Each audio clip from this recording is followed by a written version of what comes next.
Bonsoir et bienvenue donc à tous qui nous écoutent maintenant chez Guébert Podcast.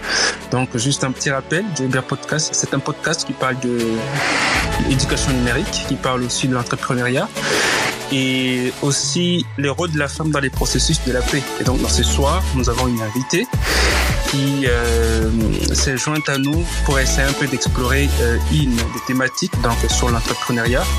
Et donc bienvenue Gloria Bash. Merci. Voilà. Pour la première question, dis donc, pour mieux vous connaître, peut-être pourriez-vous vous présenter, peut-être pour ceux qui ne vous connaissent pas, pour avoir un peu un aperçu de qui est-ce que vous êtes. Je suis Gloria Bash, je suis artiste, je fais de la musique et du théâtre classique, humanitaire, leader en gestion de projet et je suis en train de poursuivre un master de maintenant en droit des affaires. Merci beaucoup. Et donc pour du coup la première question, vu que vous êtes déjà présenté, donc j'ai préparé, disais à part la musique et le théâtre, quelle autre activité faites-vous? Et donc vous venez de les dire maintenant, mais passons à la question suivante directement. Dis donc Gloria, comment définiriez-vous l'entrepreneuriat? Ou selon vous en fait? Selon moi, comment est-ce que je définirais l'entrepreneuriat? Pour moi, en fait, déjà, entreprendre, si je peux le dire comme ça, parce que je pense que ça va de pair. Entreprendre, c'est le fait de partir de rien pour créer de l'emploi. C'est le fait de développer une idée de business pour non seulement que ça soit rentable pour nous, mais pour donner aussi de l'emploi à d'autres. Donc, c'est-à-dire que vous venez de dire donc pour ceux qui par exemple font qui vendent des unités ou c'est pas qui vendent quelque chose sur la rue, est-ce qu'on peut appeler ça aussi comme entrepreneuriat? Oui, moi je peux appeler ça comme un entrepreneuriat en fait. Exactement. Parce que tout ça repose sur des compétences telles que la capacité de gérer des risques, de mobiliser des ressources financières, humaines, matérielles. Donc pour moi, ça reste vraiment de l'entrepreneuriat. Merci bien en tout cas pour cette définition claire qui nous permet du coup d'entamer un peu une question qui va directement vers vous. En fait, personnellement, ça vous concerne. Qu'est-ce qui vous a inspiré personnellement à vous lancer dans la musique comme une entreprise et surtout dans cet environnement ou contexte de notre ville ou pays où le chômage est très élevé chez les jeunes? Je me suis lancée dans la musique parce que c'était une opportunité pour moi. J'avais ce qu'il fallait, j'avais une voix, j'avais une équipe à l'époque vraiment très très restreinte, mais quand même l'équipe était là. Et à cette époque-là, c'est ça que j'avais. Je me suis dit, je vais m'y accrocher parce que je me rappelle, moi j'ai commencé pendant Covid-19. Il fallait que je trouve comment gagner ma vie et je me suis dit, je me lance le challenge de me lancer dans la musique et de voir comment est-ce que les réseaux peuvent me payer. Vu que j'avais rien à perdre, on était à la maison, il fallait que je trouve une activité quand même qui m'occupe malgré le fait qu'il y a Covid et qu'il n'y a pas de boulot. Du coup, moi j'ai misé sur les réseaux sociaux et comme je savais que beaucoup de personnes à cette époque-là étaient vraiment ancrées sur son téléphone parce qu'il n'y avait pas de boulot, il n'y avait pas d'activité, on était coincés à la maison. J'ai vu une opportunité, je l'ai saisie. C'est vrai, quand j'ai commencé, je ne m'attendais pas à ce que ça marche, mais grâce à Dieu, ça a marché. Ah oui, c'est un bon début, de parcours. Et du coup, je me dis que peut-être actuellement les réseaux font un effet de booster, donc ils boostent en tout cas beaucoup plus de créateurs, de contenus, des artistes et tout, pour qu'ils puissent être vraiment écoutés, entendus, se faire une audience énorme sur les réseaux. En tout cas, c'est vraiment super. Et du coup, avec comme vous venez de le dire, c'est vrai, avec le Covid-19, ça a vraiment fait exploser les choses. Donc, c'est-à-dire que les réseaux sociaux ont un très grand pouvoir, quoi. Ouais, exactement. Dis donc, quel défi en fait avez-vous rencontré ou en tant que jeune entrepreneur, surtout dans cette ville où la complexité est très, je dirais même supérieure pour les jeunes entrepreneurs? La difficulté que moi j'ai rencontrée au début, Enfin, moi, j'étais vraiment sur les réseaux, donc je n'ai pas rencontré une très très grande difficulté quand j'ai commencé. C'est vrai, quand même, que la question d'argent, ça pesait, mais ça ne pesait pas tellement au début. Moi, je sais pas, moi, j'ai commencé la musique avec un principe, personne ne va te tendre la main, personne ne va investir sur quelqu'un qui n'a pas assez. Donc, je savais déjà que si je veux me lancer, ça sera compliqué, ça sera dur, mais je dois faire avec les moyens à bord. Moi, j'ai vraiment fait avec les moyens à bord. Je n'ai appelé personne pour lui demander de l'aide. Non, j'ai vraiment fait avec les moyens à bord parce que je savais que, de toutes les façons, même si tu pars taper sur la porte de quelqu'un, il va te dire t'es jeune, quoi. Toi, tu es là, tu viens avec un projet, tu n'as pas de nom, non. Il fallait que psychologiquement, je me prépare à ça et je n'ai demandé de l'aide à personne. J'ai vraiment fait avec des moyens à bord. J'ai filmé avec les téléphones des amis, avec un ring light qu'on m'a prêté. Donc vraiment, j'ai fait avec les moyens à bord. Ce n'est qu'après, en fait, que, tu vois, quand les gens ils consomment une certaine qualité de ce que toi tu proposes, forcément, ils veulent de l'évolution. Et c'est là que ça devient intéressant et c'est là que j'ai rencontré, je peux dire, mon plus grand défi, le problème d'argent. Pour faire des beaux clips, il faut de l'argent. Pour faire la promotion, il faut de l'argent. Donc, ça a été un défi majeur. Comment je l'ai comblé? À part la musique, je fais autre chose et c'est ça qui m'a beaucoup aidé, ce qui a fait à ce que je ne deviens pas une fille mendiante sur les réseaux et mendiante dans la communauté, le comble des artistes malheureusement. Moi, je n'accumule pas que la musique. À part ça, j'ai fait d'autres projets en parallèle pour subvenir en fait à mes besoins artistiques. Par exemple, quand je sais que j'ai un clip, il faut de l'argent. Je vais demander à qui, frère? Par exemple, j'ai un clip de 1500 balles. Je toque chez quelqu'un, il me dit prends 200 c'est quoi sur un projet de 1500. Il fallait que je trouve un moyen pour que je sois en même de combler seul. C'est ça le monde, dans le fond on est seul. De combler seul mes besoins. Du coup, j'ai fait plein de choses, comme je t'ai dit, je fais du théâtre. À part, mais aussi je suis leader en gestion de projet, donc je rédige de projets, je les supervise et grâce à ça, ça m'aide à investir dans mon art, puisque je sais que même si ça demande de l'argent avant, mais ça fait aussi rentrer de l'argent, donc c'est un bon business. Merci bien, mais une autre question. Dis donc, quand vous dites que quand vous faisiez autre chose justement pour pouvoir combler les défis financiers et tout, est-ce que ce que vous venez de dire comme activité que vous faites, c'est ce qui a fait à ce que vous puissiez combler les défis là? Moi, ce qui a fait à ce que, en tout cas, je comble les défis, c'est le fait que pour moi, je me suis vraiment focalisée sur la rédaction de projet. J'ai supervisé, j'ai fait de formation. Avant ça, j'ai d'abord fait des formations pour que je comprenne un peu comment ça marche. Et aujourd'hui, il y a beaucoup de personnes qui me contactent. Et même avant, déjà beaucoup de personnes qui me contactaient pour que je puisse non seulement rédiger, superviser, donner des conseils avisés. Et pour ça, on me payait. Et ça a fait vraiment à ce que, en amont, je bosse, je travaille. Mais après ça, ça m'aide aussi à financer mes projets. Ah, super, très super en tout cas. Puis une question du coup qui complète celle-là. Quelle a été vos principales sources de motivation qui vous pousse toujours, soit qui vous a poussé et qui vous pousse toujours à continuer malgré les défis? Je dirais, j'ai juste un seul idéal dans la vie et c'est l'idéal là qui fait à ce que chaque matin je me réveille et que je suis capable d'investir dans la musique. C'est parce que je veux juste avoir l'aisance financière, parce que l'argent, c'est vrai, ça ne fait pas le bonheur, mais comme l'a dit Booba, le bonheur ne remplit pas l'assiette. L'argent, c'est la matérialisation de beaucoup de choses, même si c'est vrai, on est d'accord que ça fait pas le bonheur. Et pour moi, c'est cet idéal-là de vie, d'être à l'aise, d'avoir cette aisance financière, ça, c'est ce qui me pousse à aller de l'avant, à bosser dur, parce que c'est même ma principale source de motivation. Et à part ça, bien sûr, il y a la famille qui compte pour moi, je dois les rendre fiers. Et puis moi-même aussi, je dois me rendre fière également. Exactement. Et du coup, ça rejoint en fait un peu l'idée que j'ai dit toujours aux gens, que en fait l'argent, c'est vrai, comme vous venez de le dire, ne fait pas le bonheur. En fait, du coup, moi j'ai un principe qui dit que l'argent c'est toujours un moyen en fait. C'est un moyen parce que qu'il n'est pas une finalité. C'est un moyen qui nous permet de réaliser telle ou telle autre chose. Et en fait, ce n'est pas une finalité parce que ça vient à un certain moment, ça peut pas être là. Et du coup, si on le prend comme une finalité, ben, quelque part, quand il n'y a pas de moyens, quand il n'y a pas cet argent-là, on risque d'être déçu. Et du coup, pour en faire toujours un moyen et non une finalité. C'est souvent moi, c'est un principe en fait. C'est un principe, ouais. Exactement.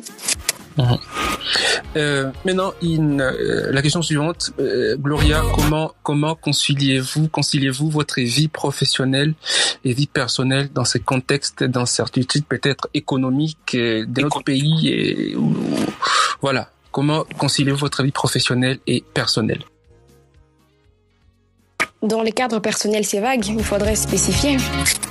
Il y a beaucoup de choses qui ont dans la vie personnelle, il faudrait spécifier. C'est très vague comme question. Professionnel, je comprends. Là, je vois... oui. Il faudrait spécifier. Voilà. Donc, disons par exemple, si on prend par exemple votre vie d'artiste et votre vie en fait en tant que grande sœur, en tant que peut-être grande sœur de ses petits frères, de ses petites sœurs, comment conciliez-vous les deux, ou soit en tant que une amie à quelqu'un, ou c'est pas une amie à voilà, comment conciliez-vous votre vie d'artiste, votre vie de gestionnaire de projet et votre vie personnelle à vous?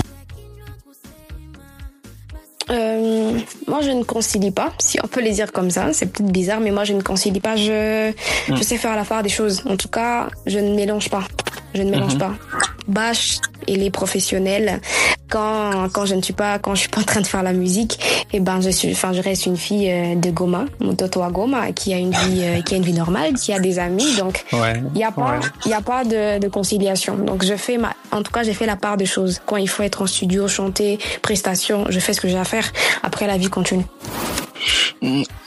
Et il y a pas là où c'est des vies, c'est qu'on pénètre, et donc il y a quelque chose qui a des traits personnels, voilà, et qui entre dans ce que vous faites comme Ouais, forcément. Quand on voit Gloria, on voit forcément Gloria Bach. Donc, je ne peux pas, me détacher de Gloria Bach, même si c'est pas tout le temps que je suis en train de chanter dans ma vie. Comme je t'ai dit, je fais autre chose. Oui, il y a des similitudes. Il y a des similitudes dans le fait où, généralement, les gens vont m'approcher, non pas parce que je suis juste Gloria Bachig et une fille leader en gestion de projet. Non. Il y a beaucoup de personnes qui vont venir juste parce que je suis Bach. Parce qu'ils se disent, c'est Bach, je prends un selfie avec elle. En tout cas, juste parce que je suis Bach. Alors que dans le fond, quand on parle d'amitié, par exemple, j'ai pas envie des personnes qui vont venir parce que je suis Gloria Bach. On est d'accord. J'ai besoin de personnes qui vont venir parce que ils vont aimer ce que je suis et pas seulement le côté visible, parce que Bach, elle est sur les réseaux. Mais Bachig, c'est elle qui se trouve dans la vraie vie. Tu vois un peu. Ce qui fait à ce que, voilà quoi, je me méfie parce que à un moment, ça se croise, comme tu as dit. Il y a une certaine similitude parce que pour la plupart, quand ils vont venir vers moi, ils vont forcément voir cette Gloria Bach. Mais moi, j'ai pas besoin de ça. J'ai pas besoin de personnes qui vont venir derrière moi et courir derrière Bach forcément s'ils veulent de l'amitié, par exemple. Donc oui, il y a cette similitude-là, mais j'essaie toujours de faire la part des choses. Ah oui, c'est ce qui est important. Merci bien en tout cas pour cette précision et puis c'est très important en tout cas. La question suivante, avez-vous peut-être eu avez-vous eu un soutien ou un mentorat, ou si oui, quel rôle les mentorats a-t-il joué dans votre vie entrepreneuriale pendant la musique par exemple, ou pendant les théâtres, ou la gestion de projet et tout, dans ce que vous faites? Alors, est-ce que j'ai pris l'équipe? Il y a beaucoup de personnes qui ont aidé, je ne pourrais pas les lister. Mais si on parle de mentors, en tout cas, je ne dirais pas ça. Mais par contre, dès que j'ai commencé, il y a beaucoup de personnes qui m'ont aidé, beaucoup de personnes. Mais quand j'ai commencé, je me suis lancée seule, ce qui est logique. Mais heureusement, moi, j'ai eu cette grâce quand même d'être accompagnée par beaucoup de personnes, d'être suivie par beaucoup de personnes, et surtout les artistes, parce que moi, j'ai commencé avec des covers. D'ailleurs, même presque tous les artistes pour qui j'ai fait des covers, ils ont tous reposté, ils ont commenté, donc ça m'a vraiment donné de la force. Super, parce que moi aussi je me rappelle dernièrement, juste pour continuer ce que vous venez d'entendre dire là sur les covers, un jour j'étais entendu et je me suis dit waouh, c'est super, c'est énorme, et puis alors je me suis dit il faut que je fasse un peu de recherche. J'ai un peu suivi sur Spotify, sur Amazon Music et tout ça, et je me dis c'est énorme en fait, c'est exceptionnel ce que vous faites en fait. Ouais. Et donc voilà, pour revenir à la question, et donc vous n'avez pas eu au départ des mentorats, et donc vous avez eu une multitude de personnes qui vous ont soutenu, qui vous ont écouté et qui ont partagé ce que vous faites, et donc qui ont trouvé en fait du bien aussi, pas de plaisir à partager. Et puis en fait, c'est logique. C'est ce que je veux dire là-bas, c'est logique, parce que ce qui tue beaucoup d'artistes, c'est qu'ils se disent au départ, on doit avoir des gens qui vont nous soutenir. Non, non. Faudrait pas s'attendre à ce que les gens te soutiennent au début, parce que je ne vois pas quelqu'un qui peut donner à un jeune artiste qui a peut-être 20, 19, qui a un petit rêve là dans sa tête, même si ton rêve il est correct, mais tu n'as pas encore fait d'effort. Viens avec des résultats concrets, les gens ils vont t'aider. C'est de ça aussi qu'il s'agit. Dire comme ça, c'est peut-être très dur, mais c'est ça la vérité. Je ne vois pas quelqu'un qui va investir auprès d'un artiste qui n'a pas encore fait ses preuves. Il faut travailler pour. Moi, j'ai enchaîné des nuits blanches, tout ça, on va pas y revenir, mais il faut vraiment travailler. Il faut pas chercher quelque chose de rapide. C'est vraiment le résultat d'un travail, et après les gens vont aider. Exactement. Ce que vous dites là, ça me rappelle un truc. Il y a un jour, j'ai cherché un soutien également pour mon podcast, ça c'est vrai. Et la question qu'on m'a posée quand j'ai cherché un soutien, on m'a dit quel est votre historique? Donc quelqu'un voulait savoir en fait ce que j'ai déjà fait actuellement, pour qu'il puisse voir dans quelle mesure on peut continuer à en parler, et pour voir comment est-ce qu'il peut soutenir. J'ai dit actuellement il n'y a pas grand-chose, mais j'ai quand même déjà un répertoire des épisodes qui sont déjà écoutés plus de 500 fois. Donc ça évolue, ça s'agrandit, et au fur et à mesure, pour moi c'est une passion. Et du coup il a dit d'accord, ok, on va essayer un peu de voir. Et du coup je ne suis plus revenu. Du coup je me suis dit je pose, je continue, et voilà, pour pouvoir essayer un peu aller dans le fond et donner le meilleur de moi-même. Peut-être qu'un jour ou l'autre il pourrait venir et voir ce que j'ai déjà fait jusqu'à maintenant. Mais ce que vous dites là est vrai, c'est vrai, hein. En tout cas, vous ne verrez pas quelqu'un qui soutient surtout un jeune dans la ville de Goma et qui a une idée, qui s'est dit il faut que tu fasses d'abord des preuves, quelque chose, pour qu'on puisse voir dans quelle mesure on peut être utile. Ce que vous dites là est vrai. Exactement. Gloria, quel conseil donneriez-vous aux femmes qui envisagent de se lancer dans l'entrepreneuriat comme moyen pour surmonter les chômages?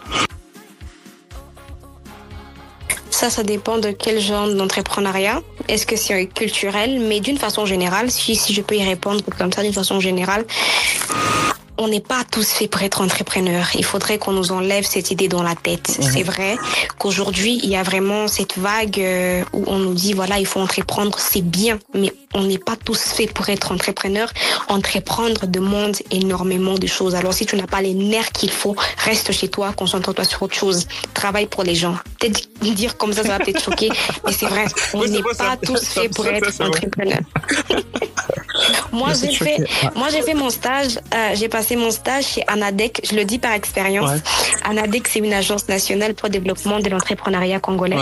Et là-bas, en fait, j'ai beaucoup appris. Là, vraiment, c'est dans un univers où il y a entrepreneuriat. En fait, c'est tout le monde qui vient parce qu'il se dit, c'est un fonds pour, c'est une agence qui va nous aider à avoir des fonds. En fait, les gens ne voient que l'argent qui viendra après. Et ils se disent que c'est facile. C'est pas facile.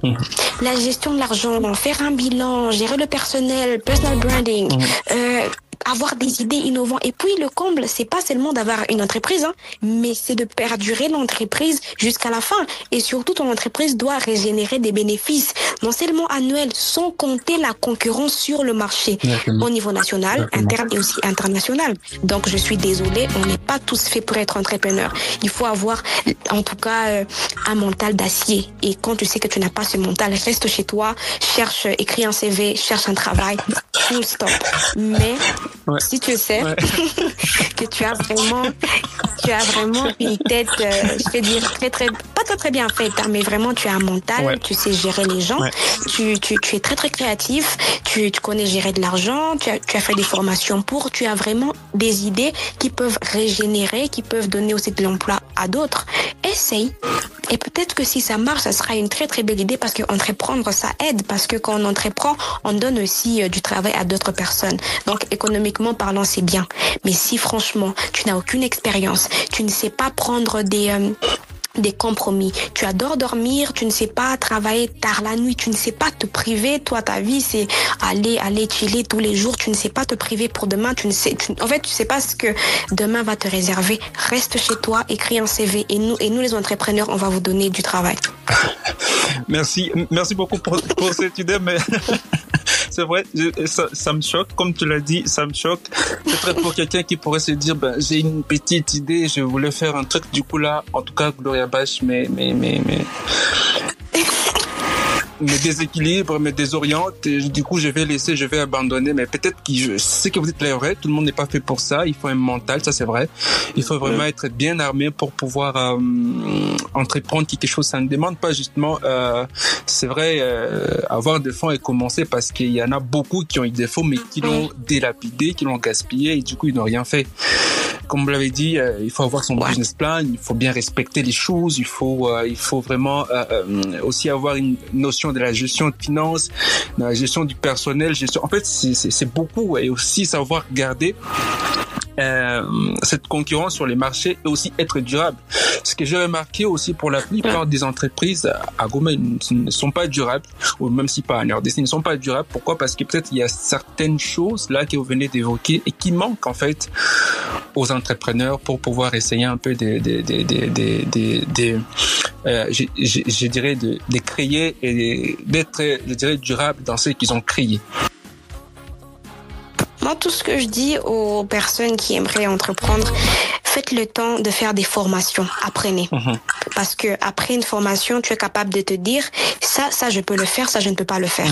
La plupart des fois, en tant qu'humain, on se surestime ou bien on se sous-estime. Mais quand tu te dis, ok, je peux entreprendre, j'ai peut-être l'argent, j'ai peut-être l'idée, va faire des formations.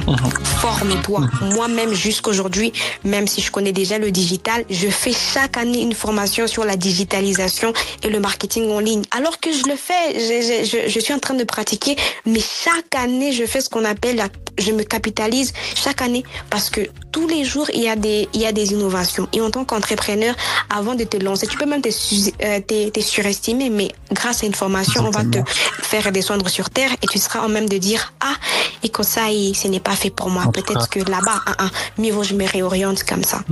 Voilà. Merci. Là, au moins, quand même, vous revenez. Et puis, c'est bien pour celui qui va nous dire, tu vas dire, mais quand même, là, au moins, tu as été un peu gentil avec nous.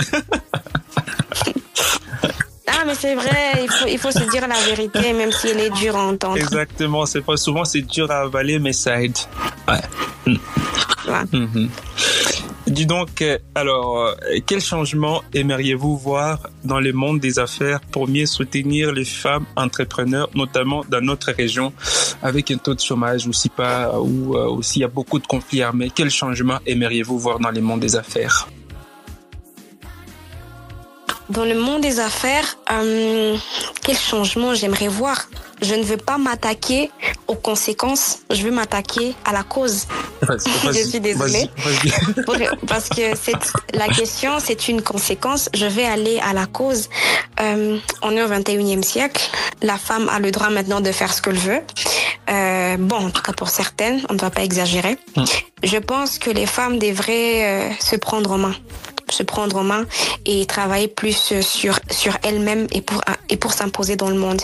On vit dans un monde où déjà en tant que femme, il y a beaucoup de yeux qui sont rivés vers nous parce qu'on se dit c'est une femme, tout tourner, elle va tourner, qu'est-ce qu'elle peut faire?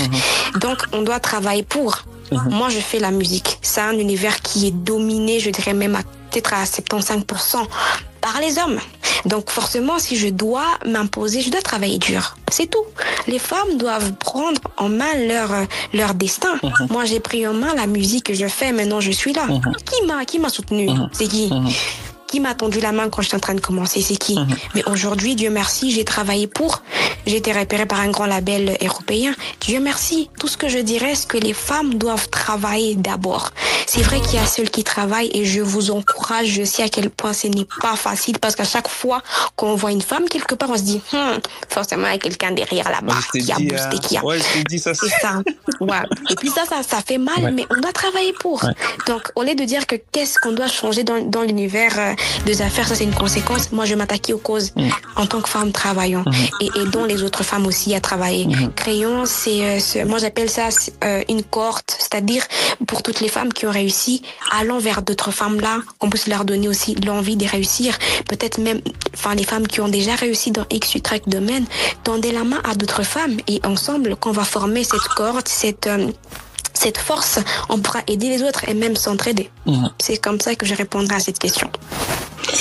Je ne sais comment te remercier et du coup j'ai dit d'abord félicitations beaucoup de félicitations pour ce que tu as accroché en tant que femme. C'est énorme, c'est vraiment énorme. Quand vous avez écrit sur votre page, votre statut, voilà, j'ai une grande annonce à vous faire, je me suis dit est-ce que c'est la chanson ou c'est voilà, mais oui. Mais voilà, c'était une très grande nouvelle et tout le monde en parle actuellement et c'est magnifique.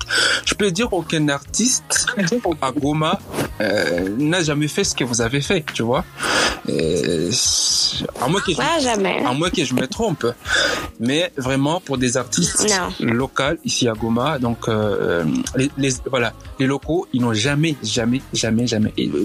décroché ces titres. C'est vraiment un honneur pour vous et aussi un honneur pour toutes les femmes qui se battent et qui aimeraient faire comme vous. En tout cas, on est là, on se bat. Je pense qu'à 22 ans, je me regarde, je suis fière de ma petite personne. La petite grande personne, ouais. C'est bien. Ouais. Bon, voilà, il y a une question que je voudrais poser, mais du coup, je l'ai déjà posée. Ça n'a pas de difficultés financières, c'est vrai, vous l'avez évoqué au départ, voilà, vous en avez eu, et du coup, c'est pas facile. Mais aussi, quelles ressources, je dirais, vous l'avez déjà dit, donc des recommandations comme des formations pour les femmes de se former, pour ceux qui veulent entreprendre, de toujours faire des formations, et s'ils voient, si ce n'est pas ça le chemin, il n'y a pas de mal à changer de chemin pour se retrouver, il n'y a pas de mal à changer. Faut pas se prendre la tête. Voilà, et la question, comment votre entreprise musicale contribue-t-elle à la réduction de chômage chez les jeunes? Alors, quand on parle d'entrepreneuriat, pour nous les artistes par exemple, avec moi, je prends un exemple pratique. Aujourd'hui, autour de moi, il y a au moins près de 10 à 15 personnes qui se retrouvent. Je donne un exemple vite fait. Ouais. Pour que je chante, je dois aller en studio. Ouais. Il faut un beatmaker, je le paye. Pour faire la promotion de mes chansons sur les réseaux, il faut un chargé de communication, déchargé même parce que des fois, c'est vraiment par ville. Goma, Akin, Bukavu, ils sont payés. Quand je fais des clips, il faut quelqu'un pour m'habiller. Alors, il me faut 2 fois 1 ou 2 stylistes. Ils sont payés. Pour me maquiller, il faut des personnes qui vont maquiller. Ouais. Ces personnes-là sont payées. Pour me faire des ongles, quand j'ai des clips, quand j'ai des sorties, quand j'ai des prestations, il faut quelqu'un qui va me faire pédicure, manicure. Ces personnes-là sont payées. Ouais. Quand je sors, par exemple, quand je fais des clips aussi, restons dans les clips. J'ai besoin, par exemple, des voitures que je dois peut-être louer, tout ça, il faut payer. Et les personnes avec qui je bosse, je les paye. Quand je fais un clip, j'ai besoin de figurants. Parce que des fois, dans le script, j'ai besoin de peut-être des personnes qui vont passer, peut-être des filles qui vont danser, peut-être des garçons qui vont jouer X, Y rôle pour exécuter le script. Je vais pas prendre quelqu'un toute sa journée et ne rien lui faire.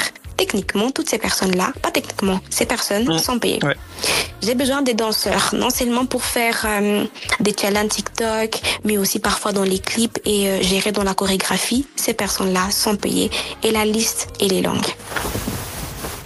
dans comment est-ce que j'ai de la jeunesse en faisant de la musique. C'est en fait, tu sans pour autant te rendre compte, mais tu aides un maximum de personnes autour de toi, et plus tu as de la lumière autour de toi, tu fais en fait toutes ces personnes qui sont autour de toi, ils vont tous monter. Aujourd'hui, qui ne connaît pas en fait le nom, qui n'a jamais écouté le nom de mon beatmaker avec lequel je travaille souvent, il s'appelle Vic Mas. Mais avant qu'il connaissait. Mais c'est grâce à mes chansons qu'aujourd'hui les gens, ah ouais, c'est lui, ah mais c'est quoi les noms de ce gars? Tu vois un peu. Bref.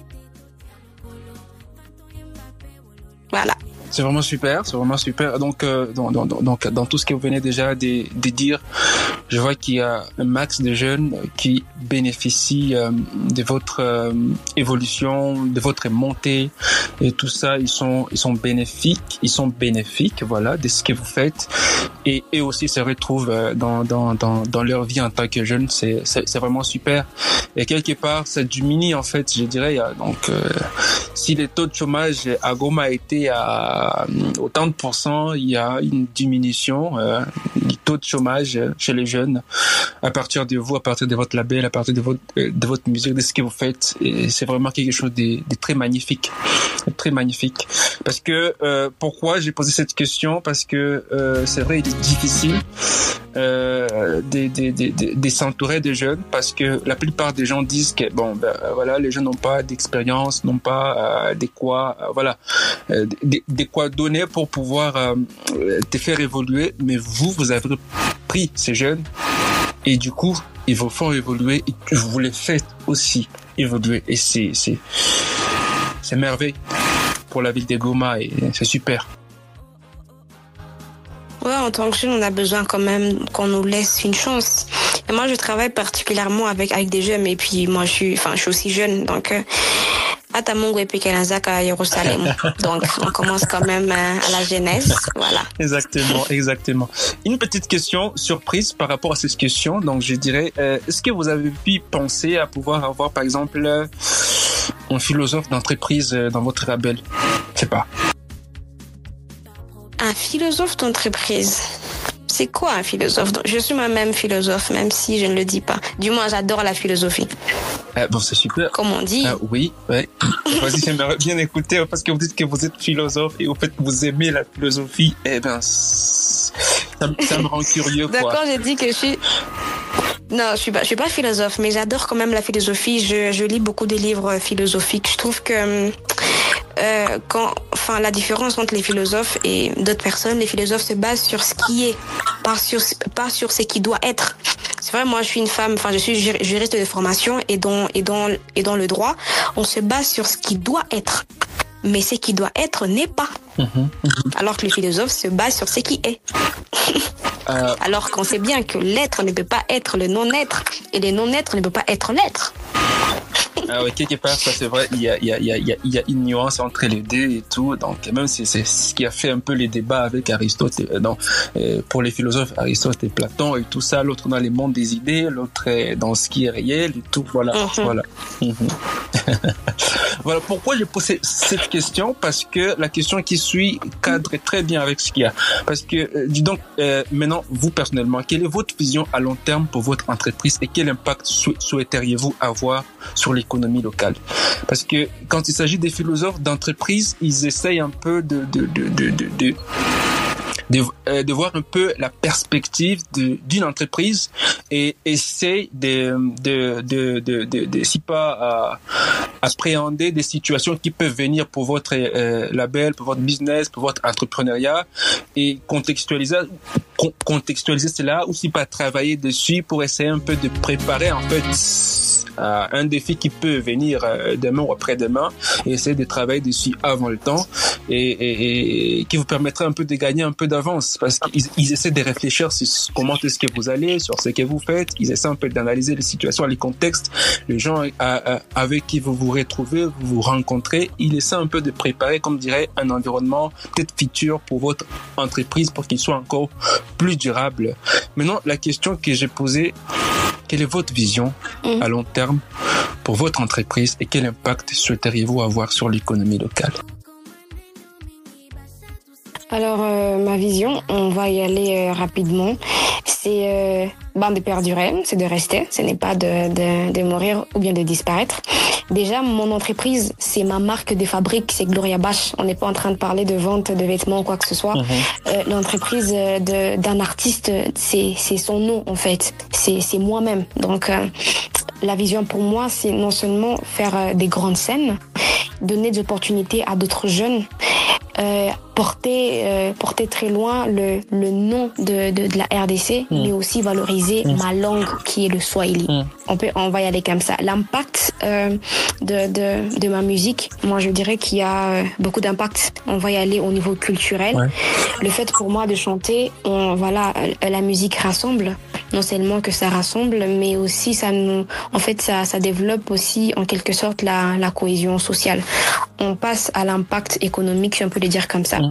C'est vrai qu'on ne peut pas aider tout le monde, mais le fait pour moi d'être artiste, je donne du travail et du boulot à beaucoup de monde qui sont autour de moi, que ce soit les ingénieurs de son, comme je l'ai dit, les danseurs, les personnes qui vont maquiller, en tout cas beaucoup de personnes. Si par exemple il faut voyager, je peux voyager avec 2 ou 3 personnes qui vont m'aider, et en voyageant avec eux, c'est aussi une opportunité pour ces personnes-là. Bref, tu te rends compte qu'au fur et à mesure que les personnes sont autour de toi, tu attires, en fait, ils vont puiser de ta visibilité aussi pour évoluer. Donc ça déjà, c'est déjà quelque chose d'énorme, parce qu'on est dans un monde où il nous faut la visibilité. Tout le monde cherche la visibilité, même les entreprises, même tout le monde cherche la visibilité. Et le fait pour moi déjà d'en avoir, c'est un atout énorme et c'est un atout majeur. Voilà. Merci beaucoup. Ça dit beaucoup et ça parle beaucoup parce que vous faites avancer la culture, la langue, tout, même les pays. Et donc c'est une vision super. Et moi, je n'ai qu'à vous souhaiter encore une fois bon vent et bonne chance pour ce que vous allez rencontrer. C'est vraiment super que vous êtes en train de hisser Goma et la RDC. C'est vraiment énorme. C'est vraiment super en fait. Merci. Voilà. Oui, vas-y. On est en train de finir, j'espère. Mais bientôt on va cheater, c'est vrai. Bientôt on va cheater.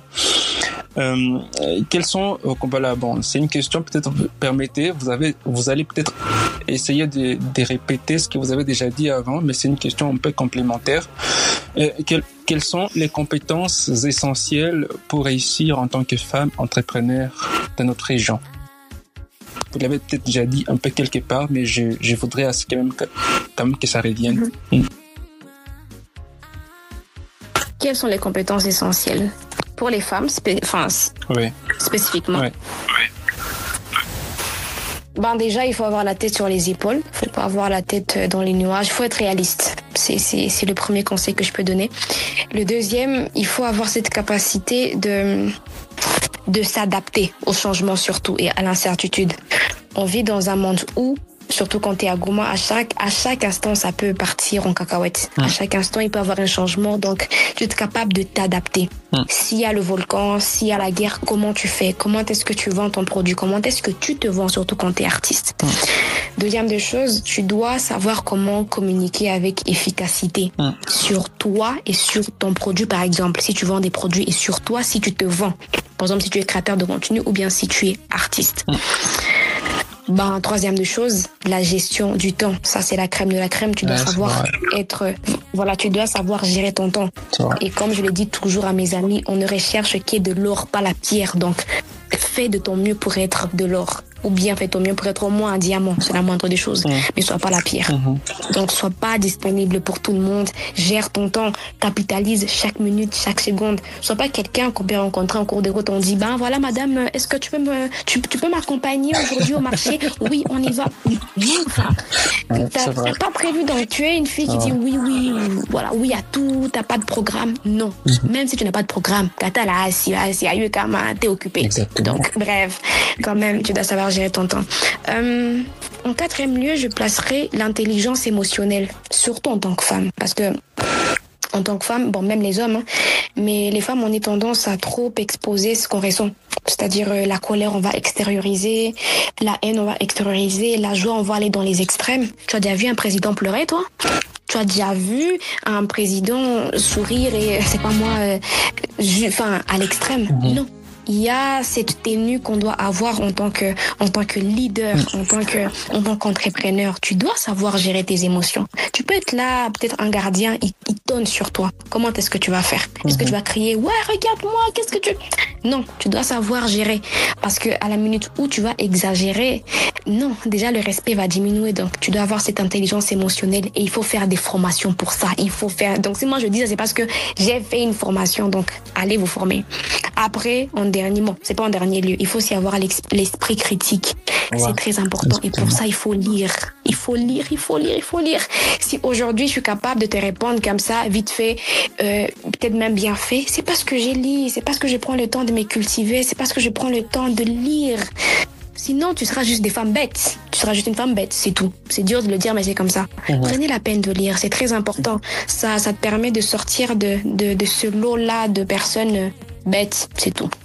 Voilà. Après, je pense que c'est important d'avoir le leadership. Le sens du leadership, c'est très important parce que tu crées ton entreprise, c'est toi le chef, c'est toi le boss. Mais si tu n'as aucun sens de leadership, comment est-ce qu'on va te respecter?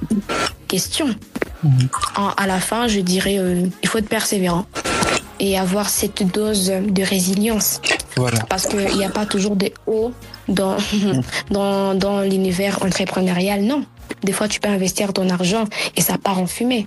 Par exemple, tu peux investir dans un restaurant, demain tu te réveilles, tout a brûlé. Comment tu fais? Exactement. Donc, tu dois avoir cette capacité d'accepter les bonnes choses qui peuvent arriver, d'accepter les bonnes choses qui peuvent arriver, mais de surmonter aussi les mauvaises, d'avoir cette intelligence.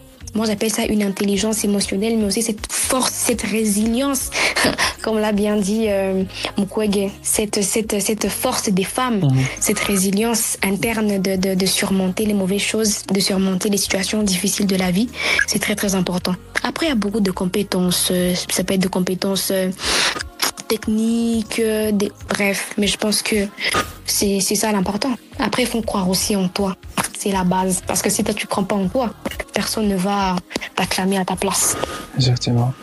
Vous avez parlé de beaucoup de choses, c'est vrai, et c'est très essentiel. Vous avez parlé d'abord, primo, d'avoir les yeux... pas les yeux. La tête sur les épaules. Voilà, oui, faut être réaliste. Ouais. Donc, sur ça, moi, je vais ajouter, il faut avoir la tête dans les ciels et des pieds sur terre. Donc, voilà. Donc, surtout, donc, il faut bien rêver, mais aussi être sur terre. Vraiment aussi, super pour les femmes.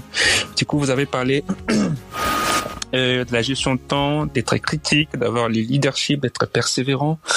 La capacité de s'adapter, oui, de savoir communiquer sur ses produits. Et moi, je pense... Et la résilience. Voilà. Et moi, je pense que pour toutes les femmes qui vont écouter ceci, moi, je pense que ça pourra leur aider à pouvoir avancer, foncer, sans oublier en tout cas que c'est vraiment très important. Mais vous avez peut-être ce que je vais peut-être ajouter sur la liste des capacités technologiques qui sont en train d'être développées. C'est aussi indispensable pour les femmes, voilà. Donc d'essayer de se former, exactement. Se former et de savoir sur ce qui se passe, parce qu'aujourd'hui avec la montée aussi pas la progression de l'intelligence artificielle, donc il faut juste essayer un peu de connaître ce qui se passe pour ne pas au moins rester en arrière, en tout cas sur ces côtés-là. Ouais, il faut être informé, c'est la base, comme on dit, l'information, enfin, le savoir, c'est le pouvoir. Maintenant, voilà, quelques questions juste rapides avant de passer à la conclusion de tout avec vous. Juste quelques questions, essayez un peu de répondre rapidement. Ce sont des questions rapides, réponses rapides. Ça vous va? Ok. On y va, here we go. D'accord. Quel est votre livre préféré? Mon livre préféré non, je pense de tous les temps, c'est Le Millionnaire. Les Millionnaires. De Fisher.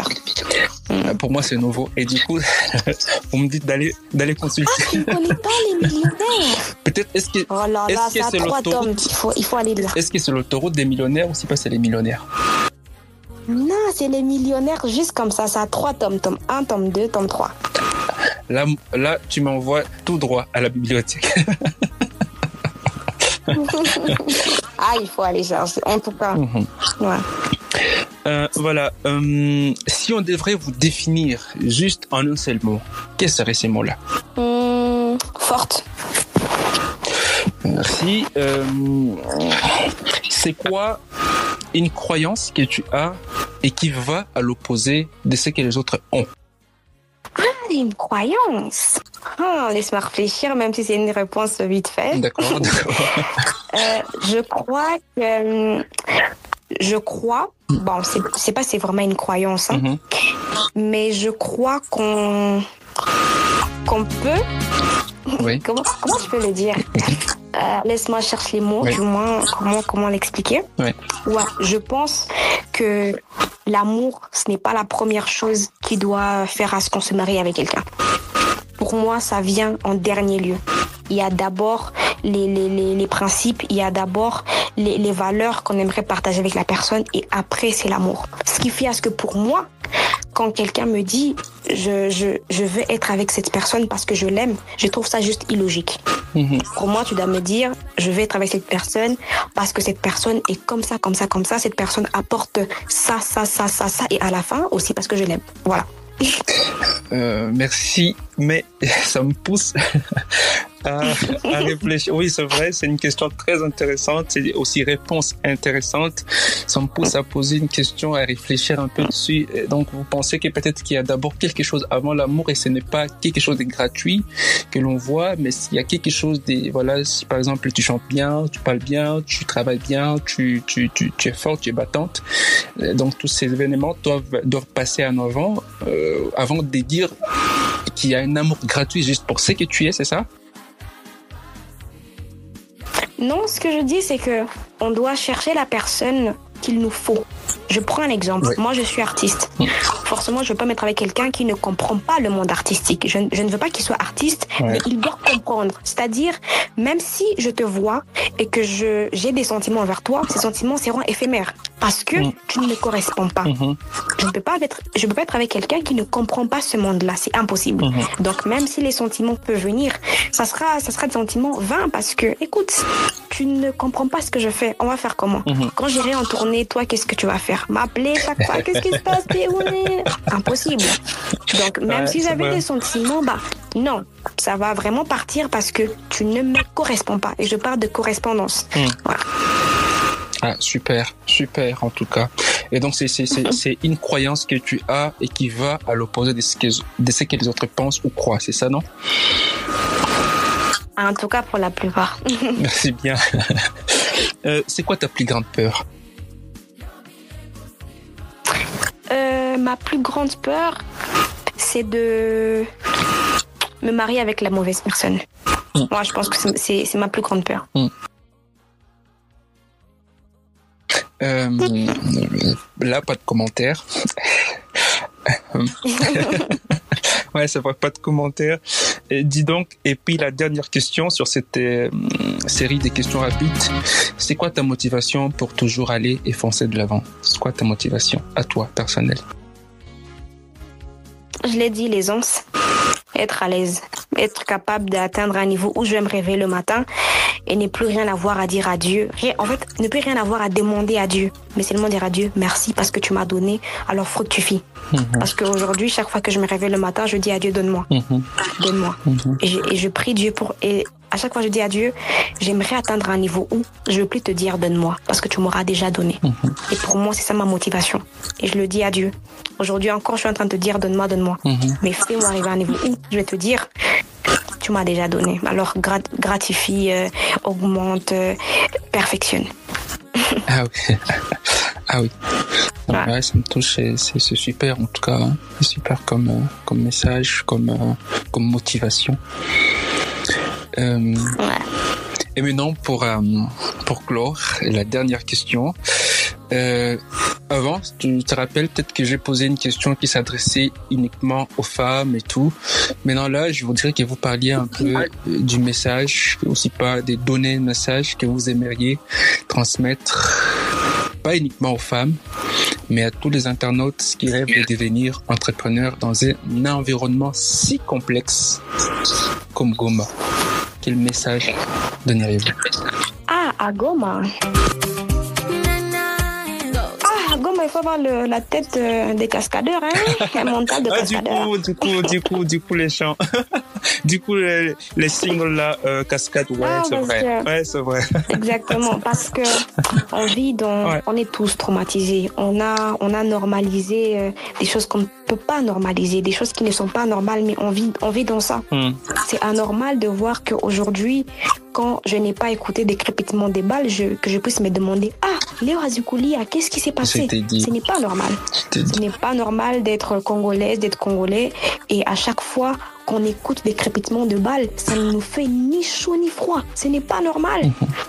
Donc, je veux investir à Goma. Exactement. Il faut vraiment avoir, encore une fois, la tête sur les épaules, très très fort psychologiquement. Chier tout ça, on est habitué. Mais est-ce que quelqu'un de l'étranger, il réfléchit 100 fois. Mais il y a quand même, Goma est une ville qui est assez réceptive. Donc, il faut venir essayer, tenter, innover. Et puis, les conseils que j'ai donnés, ça reste le même. Adaptation, communication efficace, gestion du temps, intelligence émotionnelle, l'esprit critique. Mais si on doit aussi aller dans les compétences techniques, il faut maîtriser l'outil numérique, ça va de soi comme tu l'as dit, la gestion de projet, travailler en équipe, aussi sens de l'initiative, pourquoi pas. Bref, tous ces conseils-là font à ce que vous pouvez entreprendre, mais j'y reviens encore. On n'est pas tous faits pour être entrepreneurs. Ce n'est pas un job pour tout le monde. Et quand ce n'est pas pour toi, faut déposer. Les Ivoiriens, ils disent tout laisse avant que ça ne te laisse. Et te dit. Voilà. Yeah. Merci. Merci en tout cas pour ces messages forts pour tout ce qui rêve de devenir entrepreneur. Et donc c'est vrai, c'est très complexe l'entrepreneuriat, ça demande beaucoup, c'est très exigeant. Et donc si on ne veut pas rendre l'inconfortable confortable, et du coup, comme tu l'as dit là, on peut pas entreprendre parce que du coup, l'environnement peut être déséquilibré. Du coup, les manques des finances. Du coup, les personnels, parce qu'il y a aussi des personnels casse-tête, ça c'est vrai. Donc, ça peut être déséquilibré et du coup, n'est pas arrivé à tes objectifs. Et donc, ça demande, c'est vrai, comme tu l'as dit, avoir la tête sur les épaules. Donc, les deux pieds sur terre et puis la tête dans les cieux, c'est vrai, rêver et ne pas oublier qu'on est sur terre. Donc, il faut bien rêver et être surtout réaliste dans ce que l'on fait. Ça va beaucoup plus nous aider. Pour moi, Gloria, c'est vraiment un plaisir de pouvoir... Et aussi prier. Ça, j'allais oublier. Voilà, j'allais oublier la chose la plus importante. Il faut prier. Si tu es musulman, prie. Si tu es catholique, prie ton Dieu. Peu importe au Dieu auquel tu crois, prie. Parce que on est dans un monde où, de fois, on n'a pas des réponses matérielles et on recourt toujours à Dieu parce que Dieu, c'est la base. Dieu, c'est la crème de la crème. Enfin, comme je le dis, la crème de la crème, c'est l'idéal. C'est lui qui nous aide. C'est lui, en fait, c'est auprès de lui qu'on tire la force quand on est au plus bas. Et c'est la seule personne qui soit même de nous comprendre et de nous voir qui on est. Enfin, dans le fond. Donc, faut pas oublier Dieu et la prière. C'est très capital.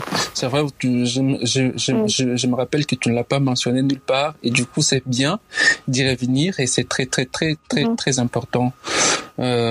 Surtout placer Dieu en avant. Donc il y a je crois une parole qui dit donc si tu confies d'abord tout à Dieu, il te donnera tous les restes en surcroît et donc voilà, quelque chose de pareil. Bon, on se dit bye bye alors. Voilà, pour moi c'est un plaisir. Je rêvais de ça, de cette occasion depuis l'année passée. Je crois au 6e mois, 5 ou 6e mois comme ça. Ça n'a pas été possible avec tous les défis comme vous l'avez peut-être épinglé dans cette émission. Et donc c'est pas vraiment easy. Ah oui, les entrepreneurs. C'est pas vraiment easy. Et donc c'est pas vraiment easy. Il faut avoir les deux pieds sur terre, donc la tête sur les épaules pour pouvoir vraiment se dire c'est ça ce que je veux et je vais l'atteindre quoi qu'il arrive. Et donc c'est un peu ça. Je dis vraiment merci de me donner cette opportunité de faire cette émission. Peut-être ce qui restera à faire, c'est encore une opportunité de te voir en présentiel. Ça me fera encore du bien et de plaisir. C'est vrai, on a déjà fait sur audio et puis en présentiel, voilà. Ça fera encore énormément du bien. Remettons tout entre les mains de Dieu, qui sait, Inch'Allah. Inch'Allah. Merci beaucoup, Gloria. Ça va, on se dit à très vite. À très vite. Bye.